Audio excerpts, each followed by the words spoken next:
Sonali ma'am had her touch up.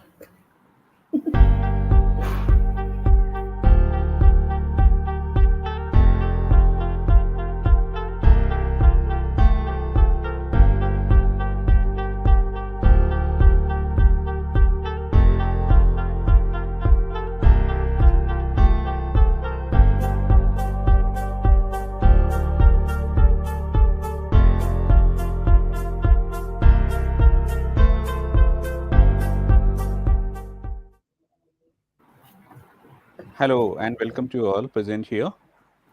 As you know, and we are aware of that we are going to celebrate our Edtech Fest for these 2 days, 26th and 27th.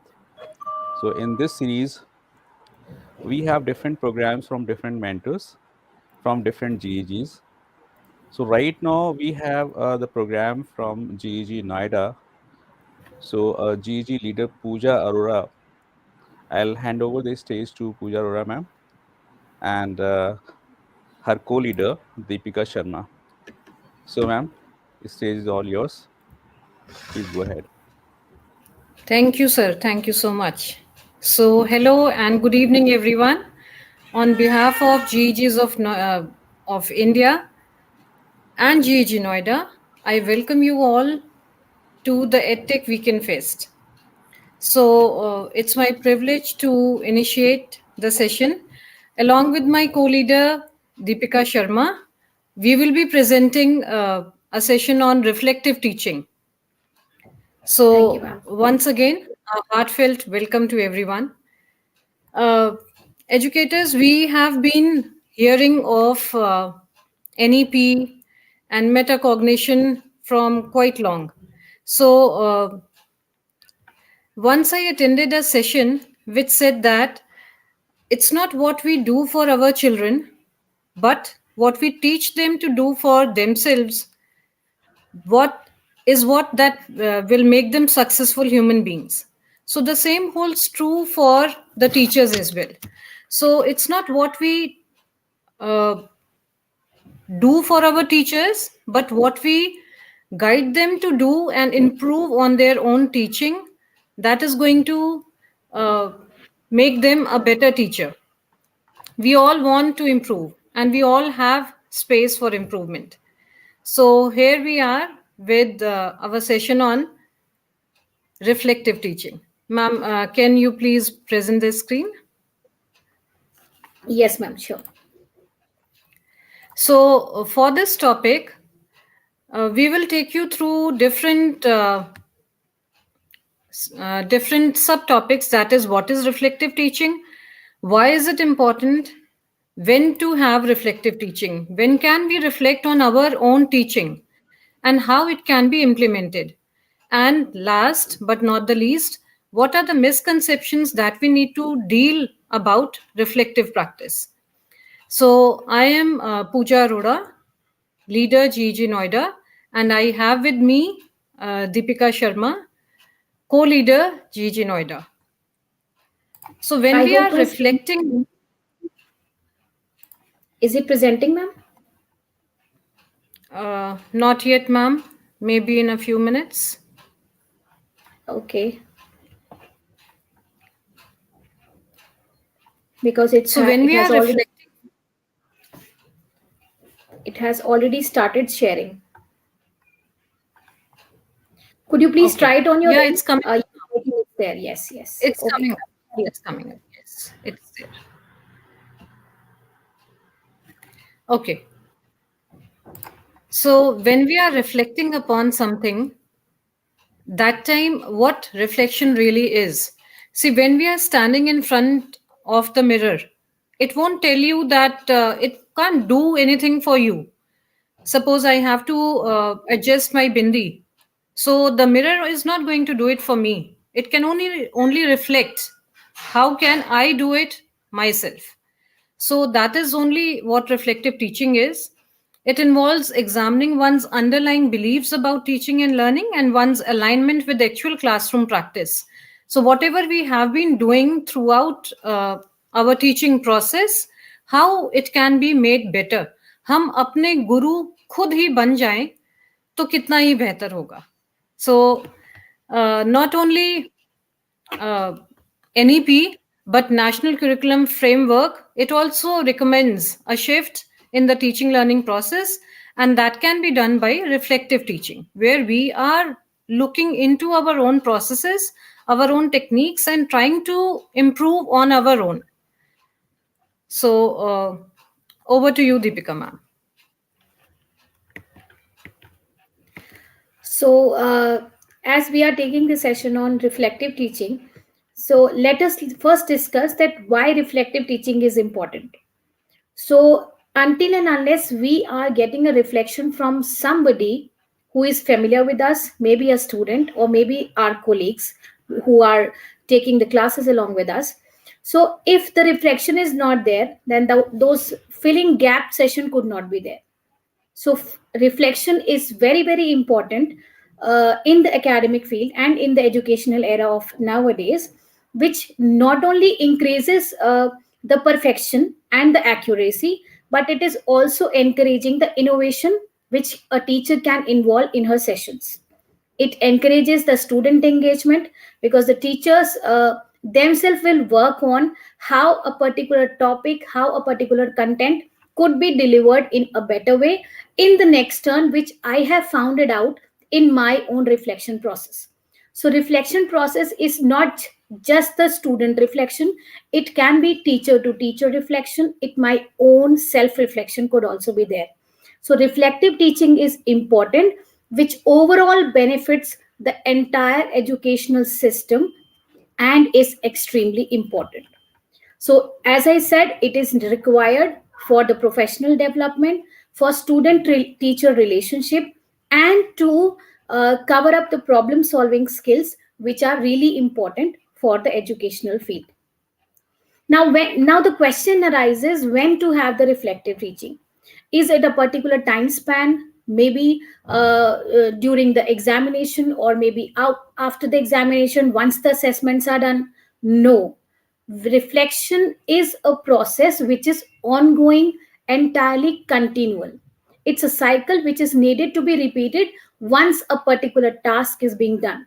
So, as on my screen, it is a reflective cycle which involves first we teach, and then we self assess, then we consider what all could be the scenarios which had been missed out and practice on them, and again the testing would be there by the teaching process again. So, it's a complete ongoing process which is very, very continuous and is extremely important at every step of the lesson plans.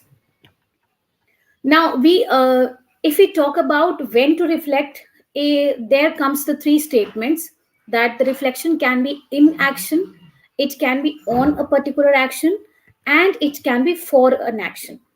Now, what is the difference between all these three? So, if we talk about reflection in action, so suppose there is a situation going on in the class, and a child asks me a question based on a topic, and then and there, if I reflect on that query which is being raised by the child, that is called reflection in action. Now, the other one is reflection on action. Means after taking the time span of little bit, if we are acting on a particular thing later on by reconsidering the situation and thinking about it in the near future, that is known as reflection. So let me mark my words over here. It is in the near future. Now the last and the most important one is reflection for action. So reflection for action means if we are doing suppose in a particular academic year I involved some strategy in my class for the teaching purpose, and during the entire year I got the reflection, maybe from anyone, maybe the student or maybe my colleagues, that this particular task could have been done in a better way in the next year. For future, if we are getting the reflection from someone, that is reflection for action. So it's a long term process, reflection for action. So as I said, reflection is an entirely ongoing process. On the spot reflection is needed for the near future and for the next few years. That is also for where the reflection is important. Over to you, ma'am. So, reflection, yeah, thank you. Reflection in a true sense, we need to reflect on ourselves. So it can be individual reflection, it can be a group reflection wherein the whole department is reflecting on each other's teaching, and then it can become a systematic reflection as well, wherein we are reflecting as a whole, as a group, we are reflecting on the system, on a common practice. So, these are the different stages of reflection. When we are talking about reflective teaching, since teaching and learning is something that is very integrated, it's a close knit. So we cannot leave the learners behind. So when we start with reflective teaching and reflective learners, that completes the whole cycle. Ma'am, the next slide, please. Okay. So, when we talk about the 5 hours of reflective teaching, the first one, it's being reacting. When we immediately decide that what should be done right now. If suppose, let me take an example. I am taking a class and I tell that, okay, these are the questions for the quiz, and one by one, according to your roll number, you are going to read out, and we will discuss upon the answers. So when I say according to the roll number, you are going to read out. So the ones who have the roll number towards the end, they are not paying attention. And in that moment, if I say that, okay, randomly I can call out anyone and you will have to stand and read out the question and answer, they immediately become active. So this is reacting. When I'm reacting, and this is reflection in action. Then comes recording. So when I have to assess my own performance, how can I do that?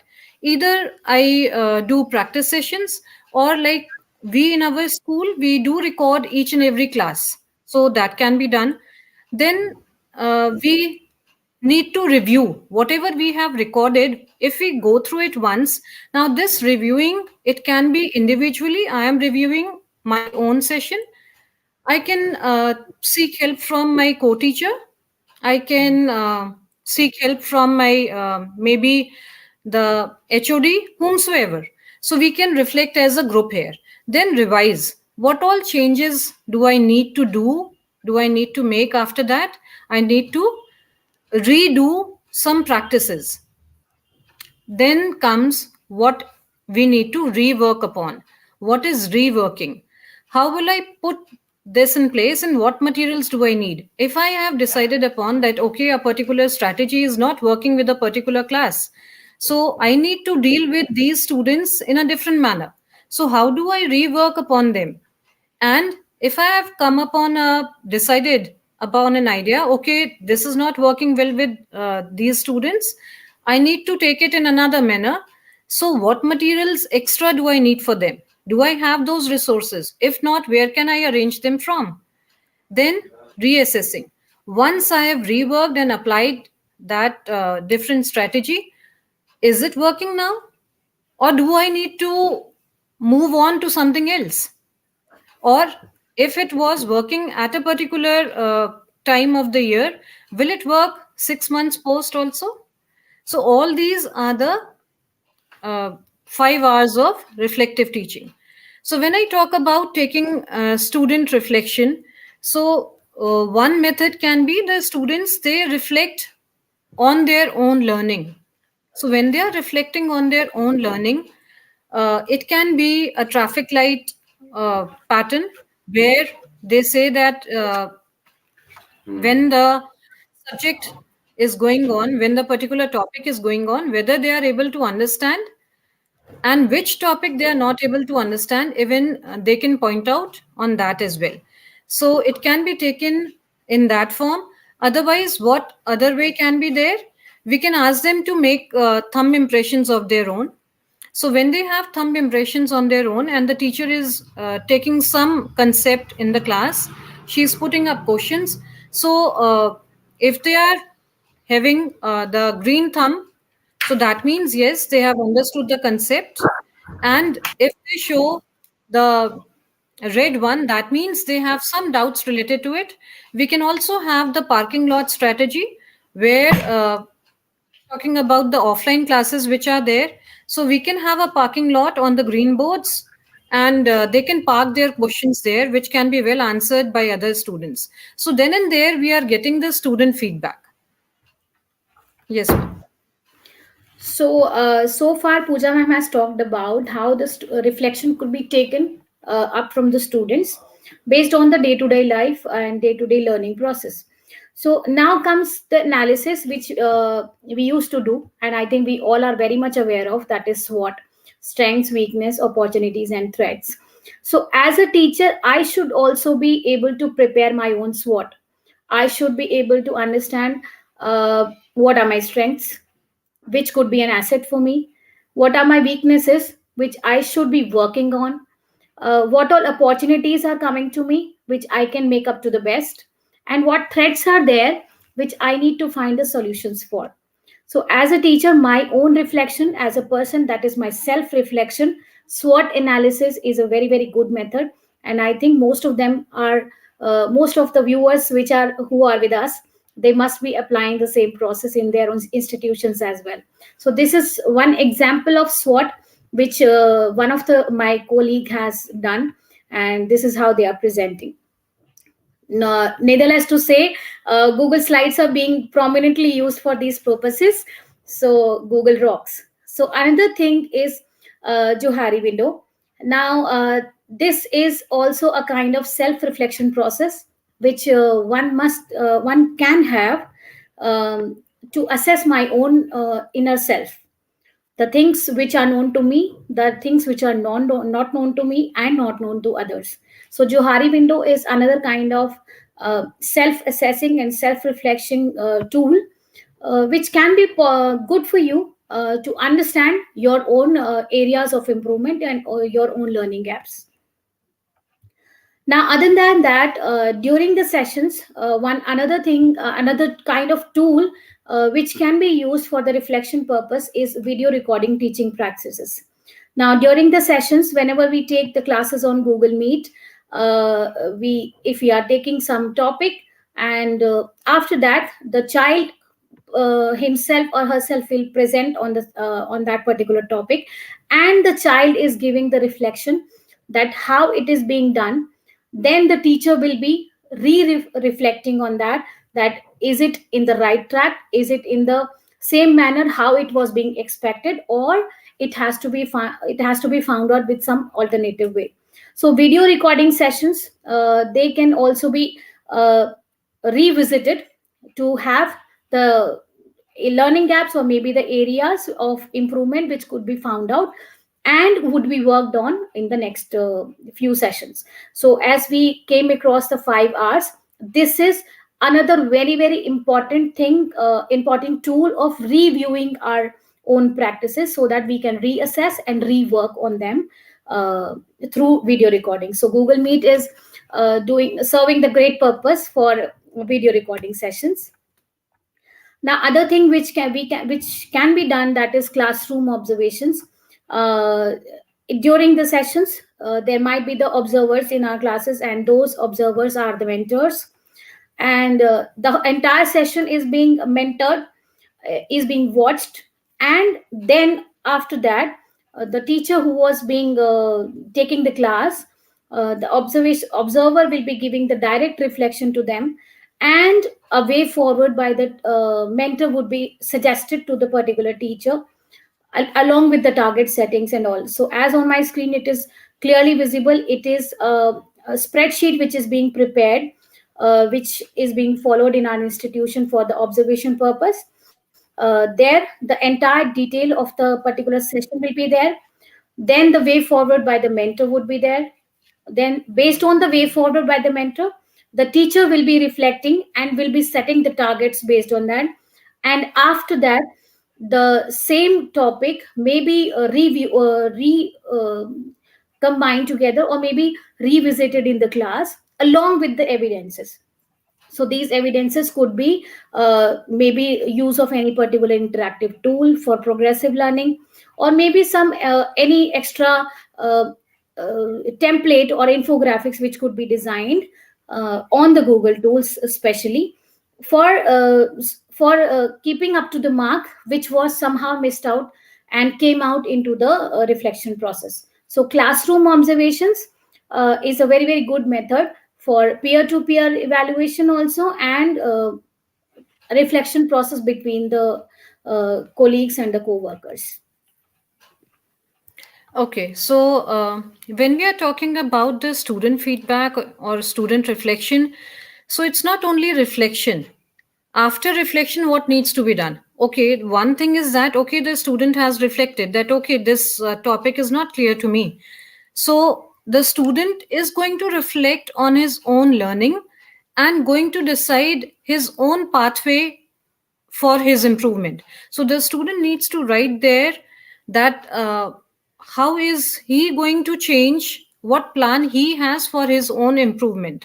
So reflection is effective only if we are going to revisit it and we are going to uh, learn something from it.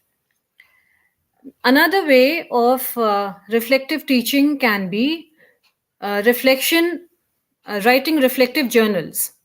So, when a teacher is writing a reflective journal, that means there are different steps to write the reflective journal. It should be done every day. So, the teacher needs to scribble 6 minutes for in a day and write whatever happened throughout the day. Like here, you can see that the teacher has reflected that it was a good class because she was able to see that the students were participating very well that day. Now, the reason for that can be maybe she motivated them, or maybe she said that, okay, today for this period, if you are studying well, I'm going to take you in the next class, I'm going to take you outside for games. A very simple thing. So it can be anything, but it worked well. Ultimately, if the learning outcome is achieved for a class, that is a good class for a teacher.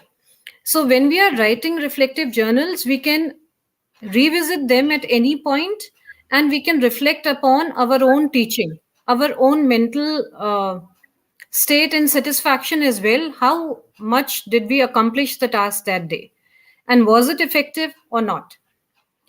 The next one, it can be when we are writing our lesson plans. So, how can we reflect on our lesson plans?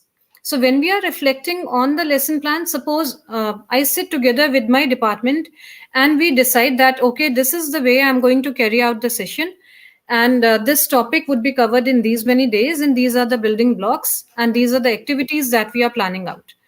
Now, it may happen that during the class, I find out that there is some question, some query, or maybe some concept that is not understood well by the student, and the student is wanting to clear that doubt. So I will have to change my flow of lesson, and I will have to deal with that. So all these things also, all these questions also, if we are jotting down somewhere, so next year when I am preparing my lesson, I will keep these points in mind. So, sources of improvement can be maybe I can ask any of the student to peer teach, take up that topic, and prepare a research presentation on that topic. So, peer teaching can be also done that time. Strategies can be many, but we need to reflect how can we be a better version of ourselves. The next one, what can be done is we can have peer mentoring. Now, the only thing that we need to keep in mind is here we are trying to improve. We are not judging anyone. That should not be the mindset. It's just that I can invite someone into my class that, okay, I'm going to conduct one activity today. Please do come and give me some feedback. How can it be better, or what went well, and how can I make it better? So I can invite someone else, maybe my senior, maybe my uh, uh, HOD, or any mentor of mine, or maybe someone from outside to please guide me. And that is called peer mentoring. So, peer mentoring, it can be when the teacher uh, The colleagues only, they sit into one class and they see how the class is going on. Now, how is this going to benefit us? Again, I said that the only aim is to reflect upon our own teaching, and peer mentoring is a great tool for that.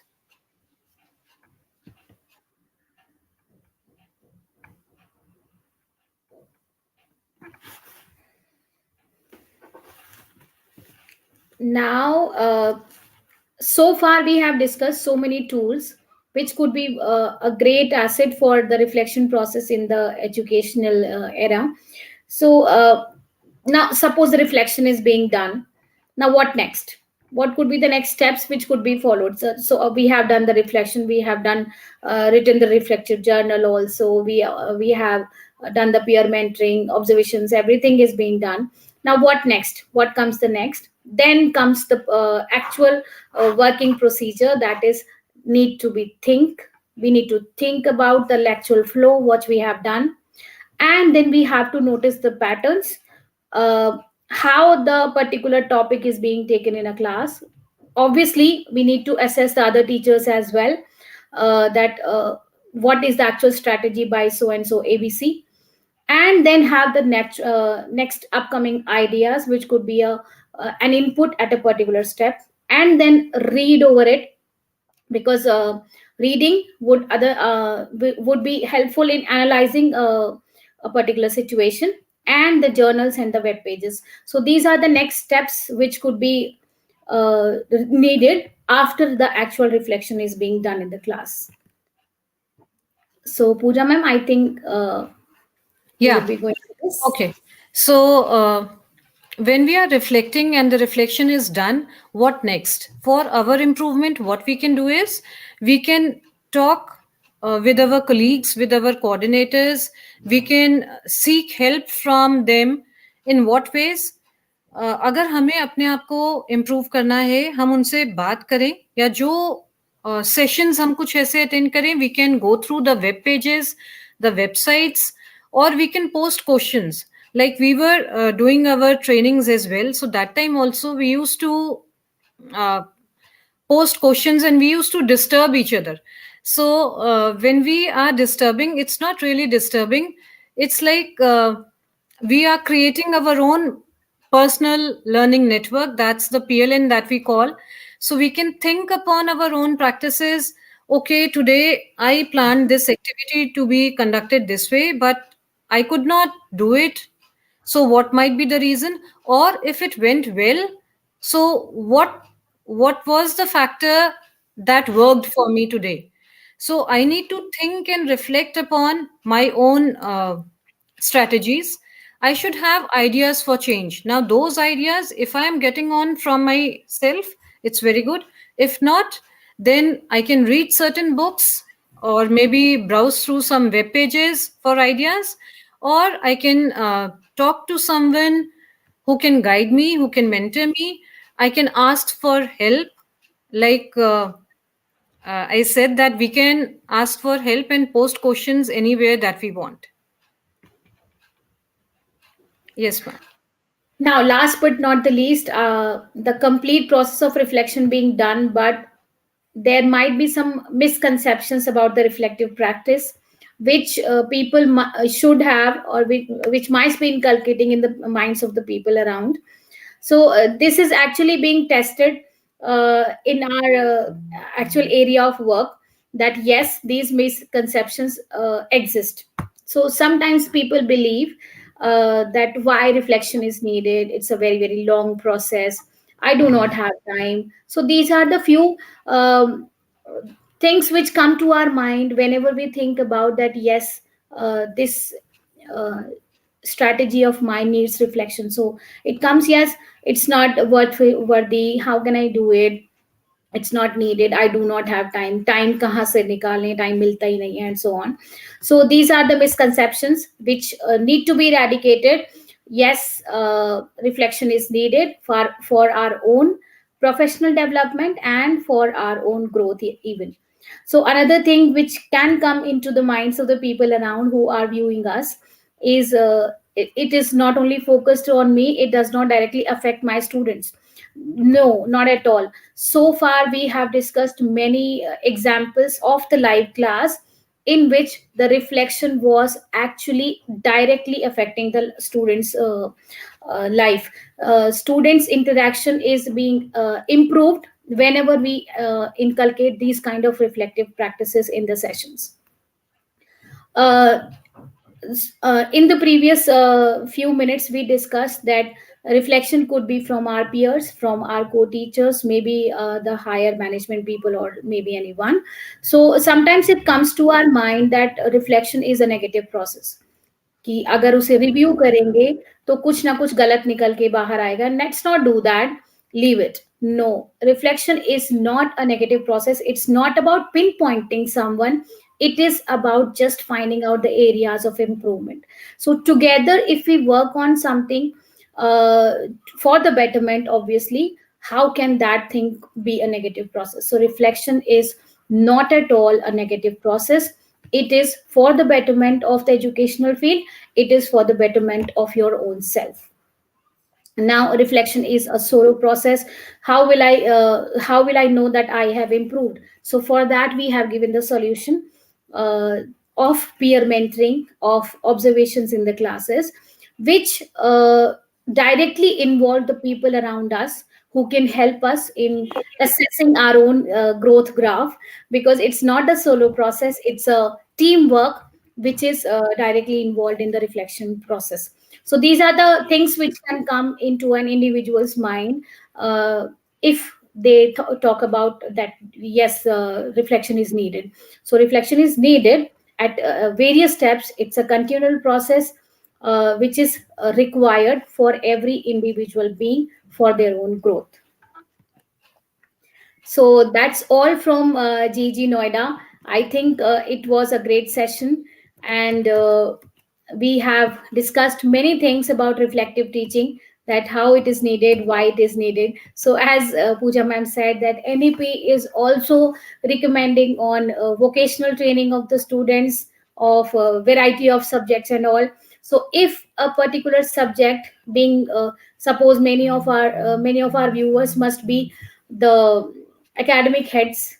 So if you think that in incorporating a new subject in the institution, is it working or not, for that subject even you need a reflection. So for that reflection, try on your own strategies, how the reflection could be taken out, that yes, so and so strategy by me is helpful for me as an individual and for my own institution where I'm working. So, reflective teaching and a learning process is very much needed for every person. Over to you, Pooja ma'am. Yeah, I would just like to add on before we open up for the Q&A. Uh, we can also have a self reflection and professional development form wherein the teachers are filling up that form, and they might be having some days where they have where they are reflecting upon their own teaching. And then it can also be done that certain parameters are there on which they set on their own benchmarks, that okay, next time this is my uh, aim, that okay, I'm going to move on to this. So we need to have a complete rubrics for everything. Before that, I will also like to mention what NEP says, that we are talking about metacognition here. So, metacognition is what? Thinking about how to think and learning about how to learn. So, if we can understand that, so that means we would be a better version, and we will be on the growth path. Now, we can also motivate the teachers to have their own growth journey, their own growth curve, decide upon themselves that, okay, what is my growth path and how I'm going to move to from stage one, or maybe say level two to level four, and then to level five. How to do that? So, everyone should have their own growth plans there. So I can see on the screen That is the SRPD form that we have, the self reflection and professional development form that we do fill up. So, this is just a form that we have in our school wherein we get this filled it up for this is done thrice a year, and we have different pointers here, different parameters here with evidences. We need to uh, project everything whether we are following the progressive pedagogies or not, and this way we are able to jot down many points which we might not uh, even think of later. So it becomes a digital repository of the best work that you have done, and then it also guides you how to move ahead of that. So that is why that's the beauty of this form, and I believe everyone would be in their own institutions have must be having something of this sort, where you give chance to the teachers to improve upon themselves and better their own teaching strategies. So we open up for the question answers, if any, from the audiences.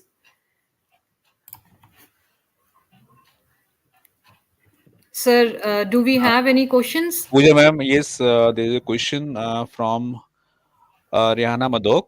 Can you can your PPT be shared with us? Yeah, sure, why not? Sure.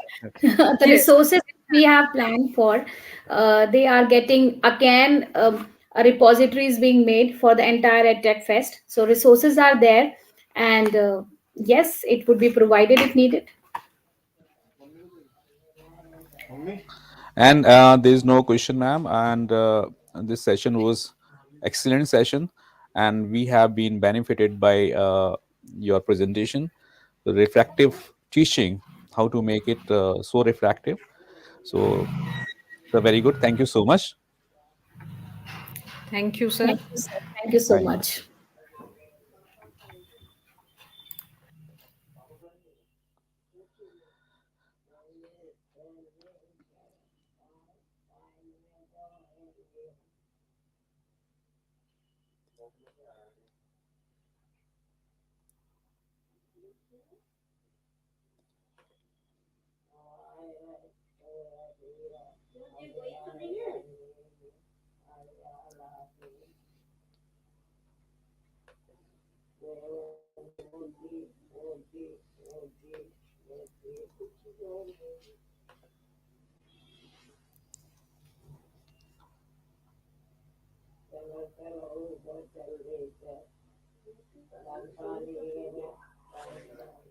So, hello everyone. I'm Shahila Chandrasekhar from GEG Vellore, and I'm so very excited to be connecting with all of you for this Edtech Fest conducted by the GEGs of India. So, today I am going to be presenting one of my favorite tools, that is Padlet. So a lot of you must be already using the tool Padlet, and it happens to be a very, very popular tool among students and educators across the globe.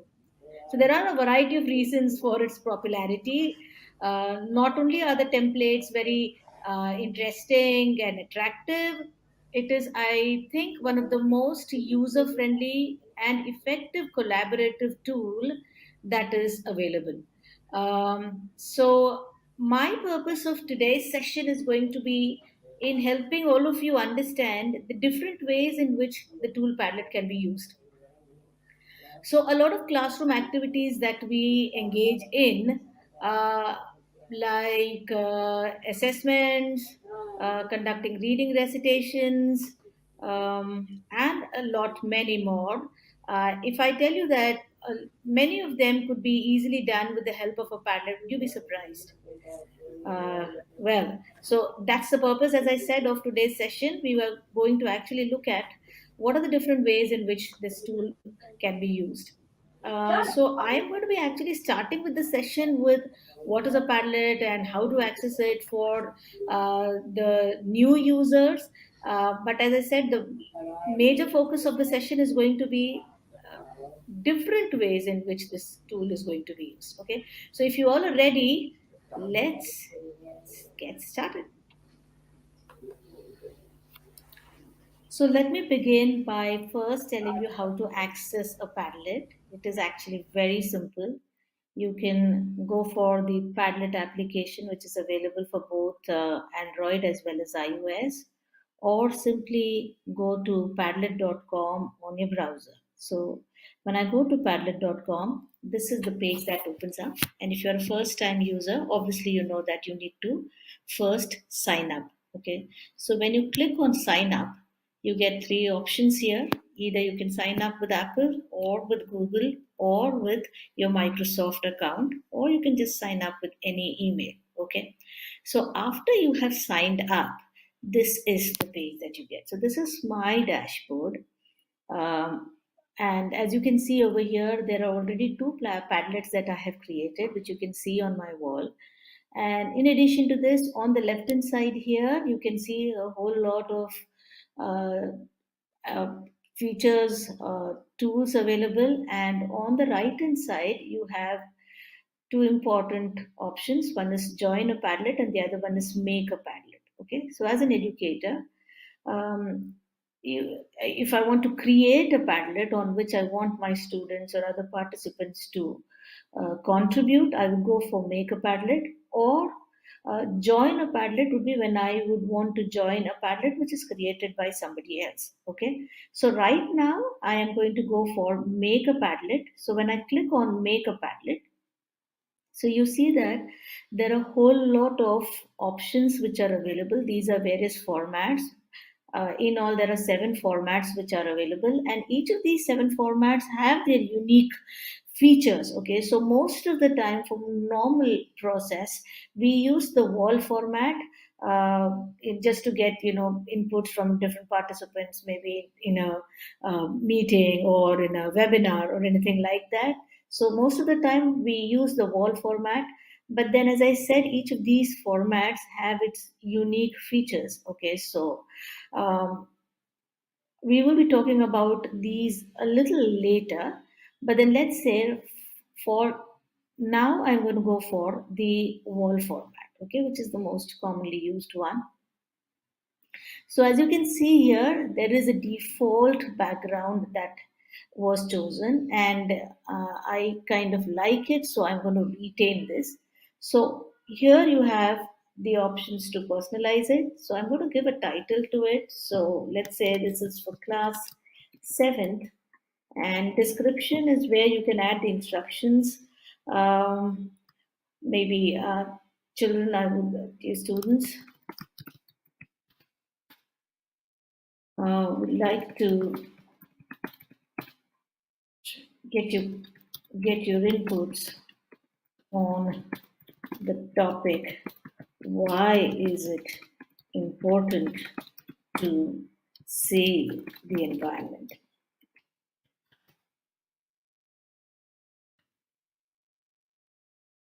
So this is the instructions that I want to give to my students. Icons, if you want to go for emojis or anything like that, you can use that option.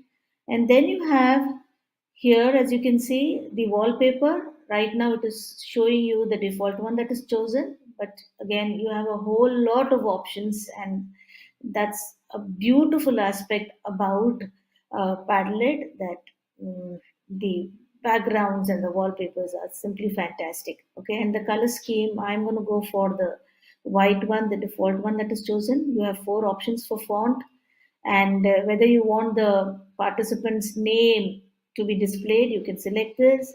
Where do you want the new posts to appear? Do you want it to appear on the top, the latest ones, or do you want them to go sequentially down? That you may decide and choose accordingly. Whether you want the viewers to comment on the post, in that case you can select this option.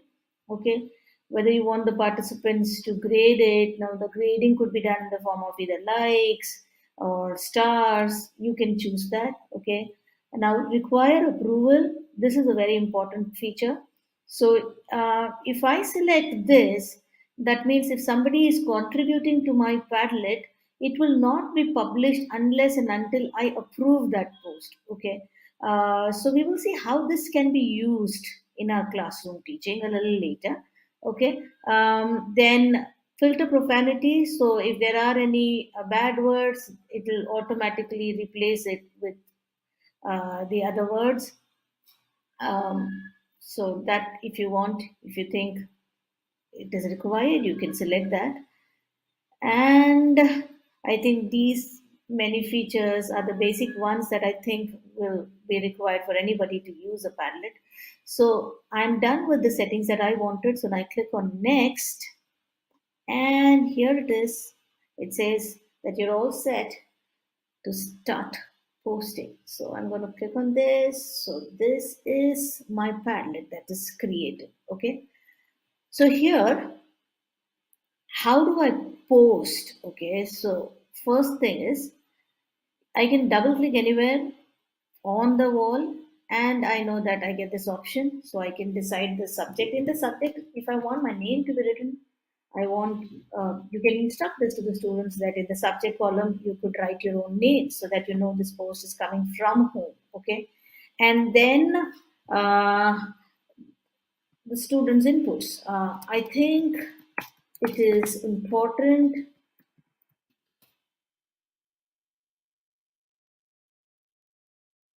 and it also allows you a whole lot of other features, like if you want a file to be uploaded, could be an image, a document from your device, that can be done with the help of this. Then whether you want to take a photo, attach a link, whether you want to search for an image, so it allows you to search for images, GIF, Spotify, whole lot of things. Okay. In addition to that, look at this. Okay. So all of these options which are available. So the best part about Padlet is that what I'm using now is the free version.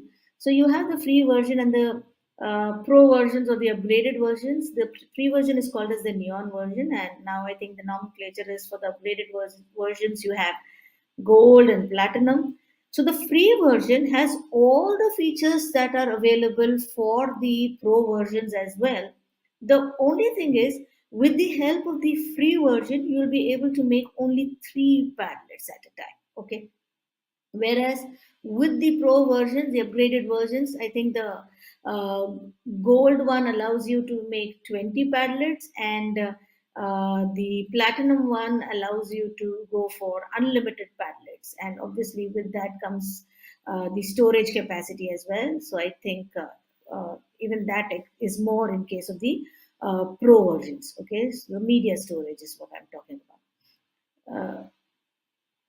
So as an educator, I've been using Padlet, and I work with the free version. So I didn't face any particular challenge as such, because the moment I'm done with using 3 Padlets, what I do is I delete the ones which are not needed, which allows me to go for more Padlets in that case. So I also Padlet also gives you the option of downloading a given Padlet, because if you want it as an evidence before you delete it, so you can download it, and downloading can be done in the form of PDF and a whole lot of other options. So all that is there. So I don't think it is a challenge in any which way in using the free version. But then if you think you need to use more than 3 Padlets at the same time, then obviously you can go for the pro versions, which I think it's only 99 rupees per month, which is hardly anything. And it gives you a whole lot of Padlets to be able to create. Okay. So here, this is the first post that I made. So likewise, you have a plus sign here at the bottom. So you click on that, that will allow you to post, or you double click anywhere on this wall, it will allow you to post. So that's as simple as that. So you can upload a video, you can upload a photo, you can have an audio, you can have video, a link, anything that you think of. And Padlet allows everything that is possible, and in such a user friendly manner. Okay. Now, after that is done, let's now explore the tools which are available here. So, as you can see here, so this option is how you want to share this created Padlet with your participants or with your students. Okay. So, I want my participants to be able to write and to share their input. So, by default, it goes to visitors can write. I can change the options. So, you can see here private, so this would be kept hidden from the public. Even if somebody manages, they should not be able to access. So if I want that, so I would click on that. Whether I need to protect it with a password, unless and until give the password to the users, they will not be able to access this Padlet. Secret, if I want to keep this Padlet secret, and I choose this. And public is when I want it to be accessible to anybody. So I select this. Okay. So visitor permissions, as I said, I want them to be able to only view the post, or I want them also to contribute to the post, or I want them to be collaborating with me and give them the editing option as well. So I can choose all of that. So right now, the I'm going to go for can write because I want all my students to be able to contribute to this particular Padlet. Okay, so these are the options that I'm going to go for, and now I go for back. All right, so that's the privacy setting. And as in order to share it to your participants, you have a whole lot of options over here. So you can copy the link and share the link, get the QR code, share the QR code. You can embed this in your blog or on your website, email it to the participants, share it on the Facebook page, share it on Twitter, share it through your Google Classroom. Okay, and this is what I was already telling you, that in case you want to save a copy of this Padlet with you before you delete it, so in that case you have the option of saving it as an image, as a PDF, as a CSV file, or as an Excel spreadsheet, or you also can print this Padlet. So once I am done with using all my 3 Padlets of my free version, all that I do is, have a copy as a PDF downloaded for my record, and then I delete the Padlets and go for creating 3 more Padlets. That's as simple as that is. Okay, so this is how you share your Padlet. And okay, so now let me help you in understanding what are the different features of the various formats. Okay, so this is the Padlet that we had just seen. Uh, okay, so these are some of the posts on this Padlet. What I'm going to do is now go to another Padlet. So as you can see here, I already have created 3 Padlets, and which means that if I need to create another Padlet, I may have to delete one of these. So let me just tell you how I do that. So I click on these 3 dots here and then click on delete Padlet, and then it is going to ask me for a confirmation. So there is a number, a code that I need to enter here, which says 7156 in this case, and I click on delete. So you see here that it has deleted the Padlet. Okay. Now before deleting, if I wanted to keep a record of it, I could have downloaded it as a PDF or as an image, or taken a printout of it, whichever is your requirement. Okay. So right now, what I'm going to go for is select this Padlet which I have created. Okay, this is what I have. And what I'm going to show all of you is how do I change the format. Okay, and here when I click on the 3 dots here, it gives you the option of change format here. So I had told you in the beginning that there are 7 options available, and we chose the wall format in the beginning. And now I would like you all to know this format, which is called as the canvas format. Okay, so I have changed the format of my Padlet, and let me now tell you how does this help. Okay, so I am going to write. Uh, let's say save pets. Okay, and I want an image also. Oh, see, it's automatically giving you the title. All right, so I've chosen an image and I can add the text that I need. Okay, pet friendly societies. Okay, and I publish it. Okay, so remember we're using the canvas format, and how does that help? Now look at this. So let's say this Padlet is created about pets, and these are the inputs from my students. Okay.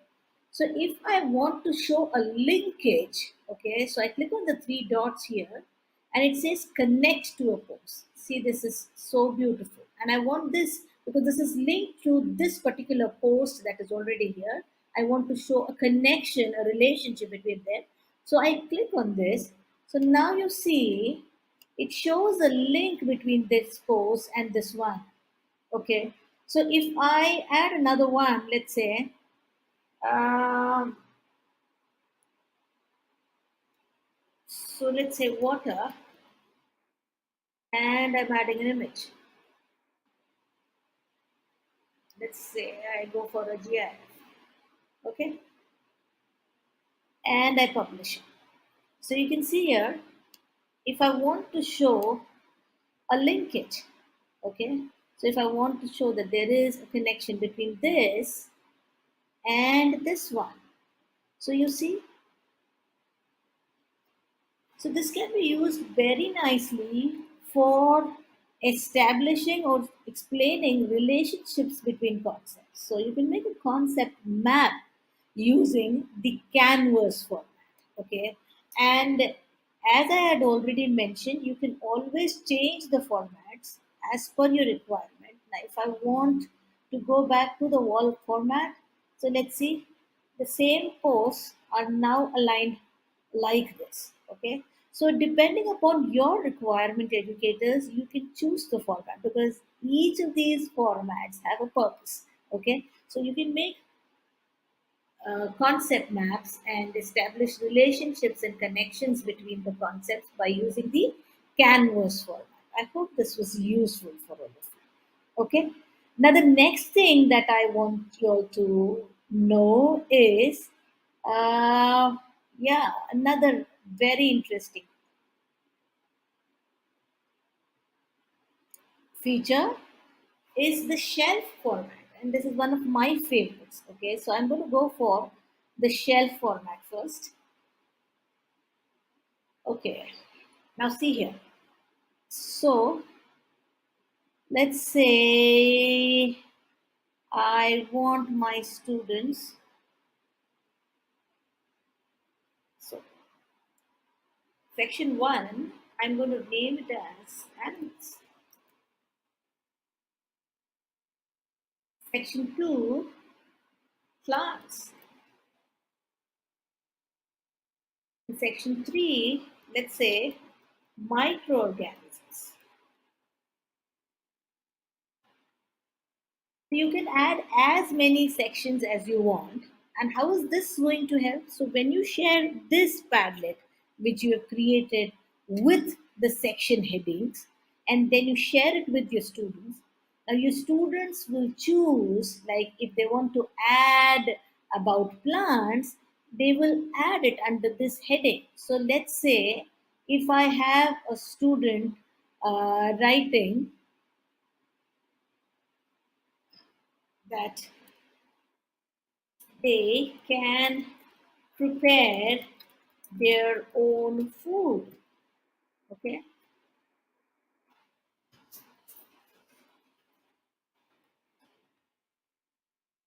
so you see the various attributes of plants can be written under plants. Okay, for microorganisms, so let's say I'm talking about bacteria. I want the students to write about or to know about bacteria, and I want an images of the bacteria. Okay, so students can add images that goes under the section bacteria. Okay, so Options are numerous. It is up to your wisdom as to how you choose to use this shelf format. I find it extremely useful to help students understand classification, to help students understand properties. So, if I am teaching metals and non metals, I just put two sections, name it as one as metals and the other one as non metals, and ask the students to write the properties under the respective heading. So you also know whether students have understood it correctly or are there any misconceptions in their mind. Okay. So I hope you like this format, which is called as the shelf format. Can be used for any subject, science, math, English, social studies, any subject, and for a variety of concepts. Okay. So that's about the shelf format. So now, let's say I want my students to understand sequencing or prioritizing or simply understanding timelines, sequence of events that have happened, or let's say I'm an English teacher, a language teacher, and I want them to learn to construct a story. Okay, so would all that be possible on a Padlet? Yes, of course. And let's see how. So I'm going to select create a Padlet. So let's say this is the Padlet that I have created. And how do I get timelines? So I again go to these three dots and go for this magic command, which is change format. So here again, from these formats, I believe you know it by now that I'm going to select the timeline format. And this is how it changes. So you can see here at the bottom, you have a line on which you can have the sequence of events. Okay, so again, how do I do this? So as a teacher, let's say I want them to construct a story. Okay, so once upon a time, there lived a prince.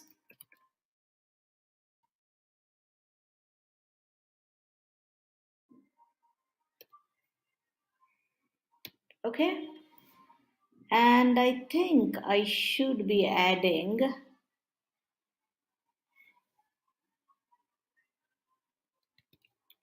story writing prince. Let's see if it works.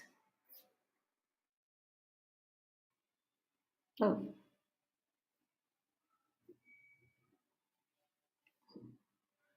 all right. Just to make it a little more attractive, and then I publish this. Ah, great. So now, then I add another event. So this is again from me, and it says he met an old lady in the forest. Okay, so forest, an image or a GIF. Oh, this is nice. I'm going to take this and publish. All right,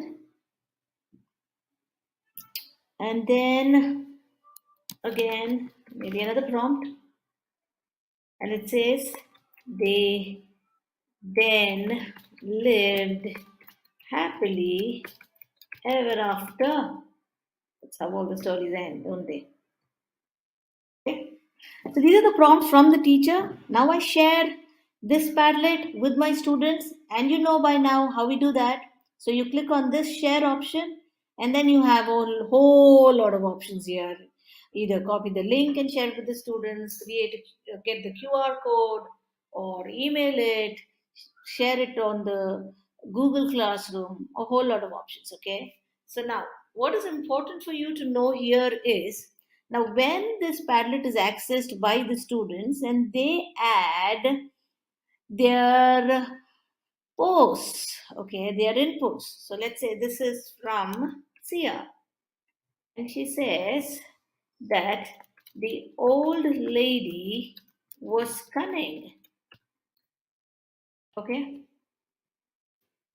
Now, Sia would be able to adjust and decide where she wants the post to be, or she could create the post exactly where she wants it to be. So let's say there's a student who wants to add something here between once upon a time there lived a prince and between he met an old lady in the forest. So you click here and then you write. So let's say this is Neeti and she wants to write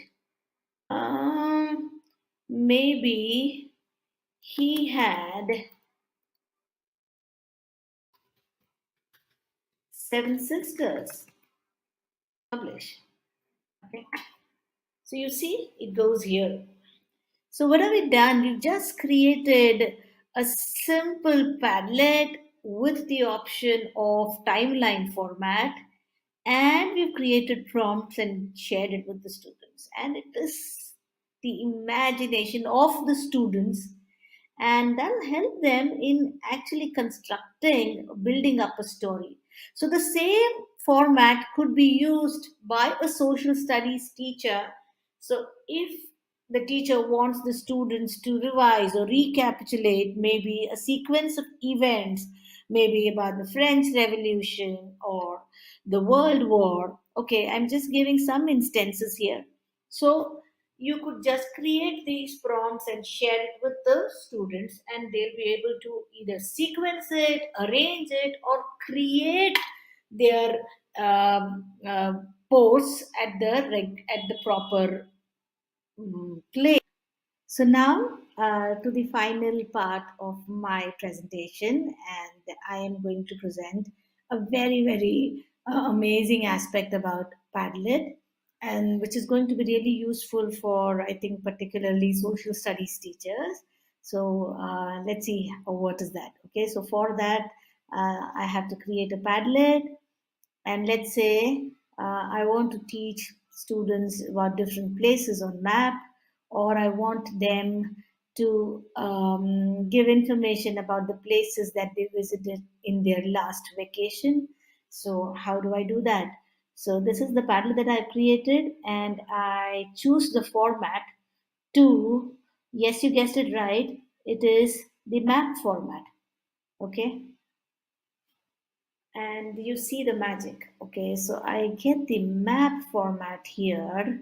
So what I'm going to do now is actually change it to the map style that I require. So I'm going to change the settings of my map background, and I think I would want to go for this one, the usual one. Okay, I think this will work best. Yes. Okay. All right, and I save it. So this has become my background. Okay, and now what I do is I will now share this with my students. Okay, so when I'm sharing it, once they get it, let's say this is how they make the entries. So somebody visited the Taj Mahal, let's say, and okay, a whole lot of thing coming here. Taj Mahal, Agra, and the student also wants to attach a picture. So they can upload directly a picture that they have in their device, their family photo uh, here in this destination, or they may just choose from the web. Okay, and the details they may enter here, and then they publish it. See how this appears. Okay, and then let's say let me go for Vietnam, maybe. Again, I would like to choose one from the web. Okay, so I think this works well. So whatever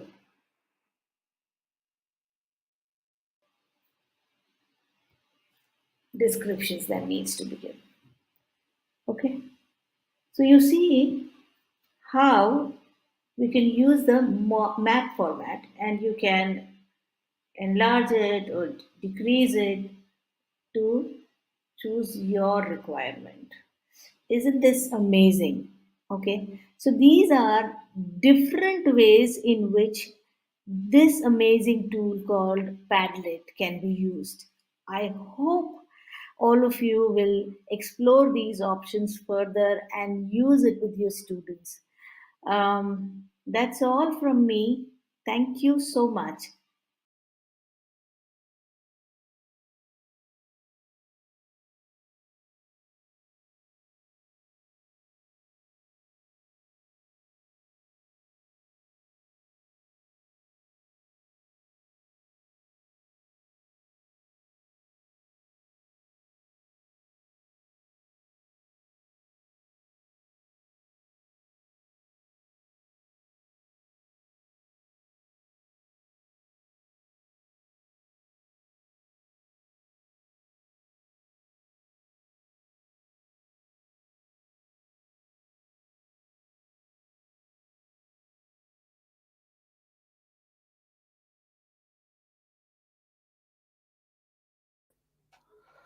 Thank you so much, Saila ma'am, for giving us such insight on Padlet. And the question from Ariana Madok ma'am, that is there any difference between Canva and Padlet, or Canva better than the Padlet? So the answer is both have their unique features. So where you want to use Canva, you can use Canva. Otherwise, if you want to use Padlet, you may use Padlet. So our next guest or speaker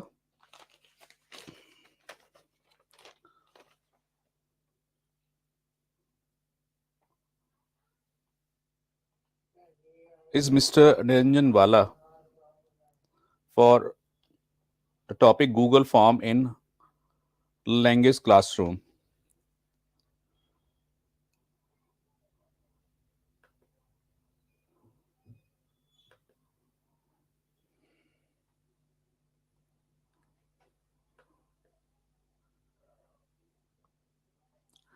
Hello, Hello, sir. how are you? Good, good. So from GEG Darjeeling, you are going to present We Nirupama are, ma'am. yeah, we three of us are there, Okay, and I think we have the session starting from 5:30, right? right. Yeah, No issue. So we'll be back in 10 minutes. yeah, Okay, right. yes, sir.